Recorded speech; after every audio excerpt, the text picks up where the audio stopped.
Sketch the three scatter plots from page 602 below. This first one represents what kind of function? A power function. The second one, a root function. And the third one, a logarithm function, or just log function. We don't know which one would also be a best fit depending on the situation. If you look on the graph next to those three scatter plots and then read that paragraph, the data for the red and the green functions, the exponential and growth, look very similar. So it depends on what the person is thinking. The person creating the model must make a choice appropriate to the situation. What do you think would be a better, in the long run, model for the data? So just an FYI, this is not exact science. It's up to you as the person creating the model and expressing this data to what would be the best fit. So linearizing using logs of both variables. So on the last, before we get to this, on the last one that we just did, there was data like this, and you had x's and you had y's. We changed the x's to be such that I took the log of those x's. Well, they were t's, and that made the data into a linear pattern. Now, on this next example, we're going to take the log of both of them and put them via each other. So, for example 2, we're going to take, before example 2, we're going to go to page 602, put in all your data. So I have all my data in list 1 and list 2 for my D and my R. So distance and then the rate for every 100 meters it takes you. So it takes 9.69 seconds to go 100 meters. And then we're going to graph it. So I'm going to go to my y equals, turn that off. My stat plot is on, but I want it to be list 1 versus list 2. And I'm going to zoom. I'm going to go with the standard one. Well, I shouldn't do the standard one. Hit on to turn off the graph. I need my x's to go to 30,000. My x's need to go to 30,000, so I'll go to 35, 1, 2, 3. Scale is 1,000. Min will be 0 to 20. I can go over 2. Now if I get graph. Okay, so that's my data that I have. What do you think is a good model? Well, it looks pretty logarithmic, but I want it to be a straight line, so we're going to see if we can get it to do that. So example 2, we already have the data in our table. Part A says take the natural log of D and R and find a line of best fit. So you have list 1, you have list 2. In list 3, we're going to take the natural log of list 1. In list 4, we're going to take the natural log of list 2. So that's what we're doing next. So go to stat, edit. List 3, go to the top. I'm going to hit natural log of list 1.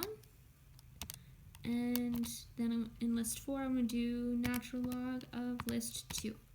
Now when I do my linear regression, I'm going to do linear regression of list 3 versus list 4. So stat, calc 4, list 3 versus list 4. I'm going to store that in y1, calculate. Okay, so I have y equals 0.1086 x plus 1.7997. Okay, so that is my model. Oh, but x is actually what? We did something to it. We did natural log of D, and y isn't y anymore. It says natural log of R. Awesome. Okay, so we are a little off from the book, but we're close enough that they rounded probably because they have less decimal spots than we do, and it's close enough. So that's our line of best fit. And part B, when it asks you to use the model that we found in the homework, you can use this model or you can use the one the book gives. I'm using the one the book gives in the homework key, but your answer should be close enough that you get the idea of the process. On the test, just make sure you show your work and you're fine. Use the line of best fit to find an equation relating D and R. So I need to I don't want the natural logs. I just want D, I just want R. So what are they doing on both sides? They are putting all of this into an expression. All right, so I'm going to take base E to the exponent of 0.186 natural log of d plus 1.7997 equals r. This can be broken into, since I have a base with exponents being added, I'm actually multiplying e, that's natural log of d, and e, okay, e to the exponent with a natural log in it. Remember, this is actually an exponent on that d. And the e and the natural log are inverse operations, so they make each other go away. So this is just d to the 1.86 times e to the 1.7997 equals r. You could leave it like this. You could move this number, because this is just one variable, this is just a number, as an coefficient in front of the d. That would work. Or you can leave it as is. I'm not going to simplify that because it would just be an approximation. It's already an approximation because we're rounding up here. All right, part C. If a world record holder were to run a 1,500 meter race, so D is 15,000, estimate what R would be. So if I put in 15,000,